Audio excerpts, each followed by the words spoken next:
Well, from Nordic walking in England to bungee jumping in Aotearoa, our next guests are on an epic adventure. Que tal se você chamasse a sua família?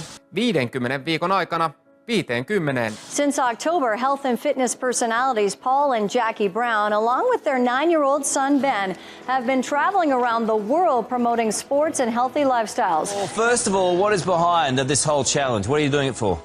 Well, Carl, it's pretty simple. Jacqui and I have been in the health club industry all of our lives. You know, we love fitness, we love exercise, and we love sports. And over the last 30 or so years, we've seen a massive decline in activity levels in our kids. You've only got to look around and see how much time they spend playing on their computer screens, watching videos and the like. And there's a lack of balance there. Obesity has doubled in the last 10 years. It is going to double again in the next 7. And everywhere we go, we're going to visit schools and talk to kids and basically say, look, just find something, get some type of activity in your lives. We figured if we could prove to the world that we can find 50 different sports to do in 50 weeks, then surely every family out there can find at least one sport that they could do on a regular basis.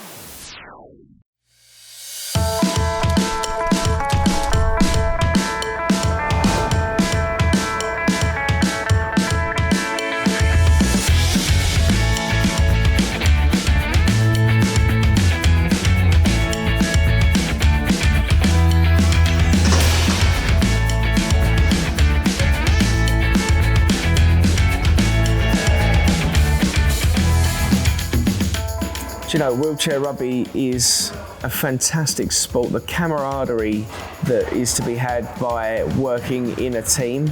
But then when you take what the sport can give you, you know, it gives you an outlet. Jumping in one of those sports wheelchairs, you'll see a little later, is like jumping in a Formula One car. You know, in comparison to that, I'm very limited in this wheelchair. You know, this is practical for everyday life. When you jump in a sports chair, it's just an amazing feeling. It's so empowering. And then when you start to play the game and you get good at the game, I mentioned right at the start of this interview, I wasn't very good at sport. I say good, talented. You know, as I sit here before you, or when I retired, I was a very talented wheelchair rugby player, but that was through thousands and thousands of hours of work. Okay, and they have the opportunity to do that. Okay, in this sport, not to sound lazy, I don't have to beat a field of millions, I have to beat a field of hundreds.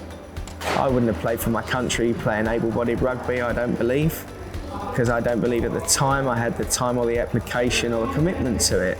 But wheelchair rugby, I quickly realised, wow, you can go a long way in this sport. And this sport's taken me a long way. I've been around the world playing this sport. I've played for my country, captained my country, I've been to 3 Olympic Games. I've, you know, got friends all over the world. I've met some fantastic people and seen some amazing things, all from wheelchair rugby, all from starting out in a sports hall, very much like this one. In fact, in this sports hall, I've done hundreds and hundreds of training sessions. So give it a go, see where it comes. We're welcome, we're happy to have you.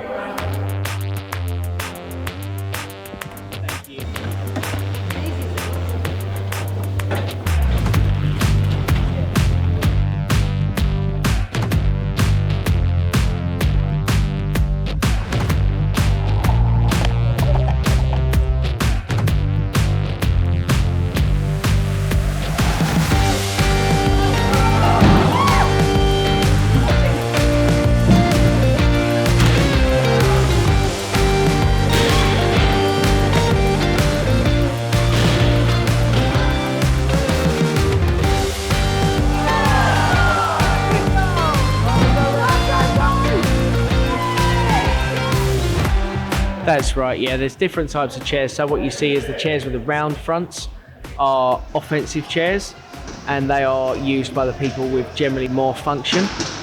And the idea is that they glance these picking chairs off. So when I say picking chairs, I mean these ones without any round bits on the front with like a hook on the front. What you have is that hook's actually designed for them to have an advantage over the round chairs. So rather than bounce off, it's designed to hook, because that's what brings our lower function players into the game. The idea that if someone like Johnny at a half a point can grab and hook someone like Manny at 2.5 points, Johnny's team has 7.5 points spare around the court, Manny's team only has 5.5. Rather than shooting a hoop, we're going to carry the ball along the flat. We're going to use a lighter ball, a volleyball instead of a basketball. We're going to play 4-a-side instead of 5-a-side. Wheelchair rugby is essentially a mixture of basketball, American football, ice hockey. It's quite simple. You carry the ball over a line between two cones, which are 8 meters apart, and for each score you get 1 point. It's called a goal. You get 1 point per goal. The basic rules: we play 4 8-minute quarters on a stopped clock, so a game takes about an hour and a quarter to play out. Each goal's worth a point, and an average game of wheelchair rugby at international level now, it pans out about 50 points apiece. The simple rules are you must bounce the ball every 10 seconds rather than 1 bounce per 2 pushes with basketball. You have 12 seconds to get out of your half and you must not return to it once you leave, and you have 40 seconds to score a goal. Do you want to explain a little bit? Sure. Yeah, thank you very much, Andy, and thanks for letting us join in the magic that is with wheelchair rugby. We're on a worldwide quest to encourage everybody to do some type of activity in their lives. Our message is really simple. As you've discovered, everybody can do something. Yeah. So don't worry about what you can't do, find what you can do.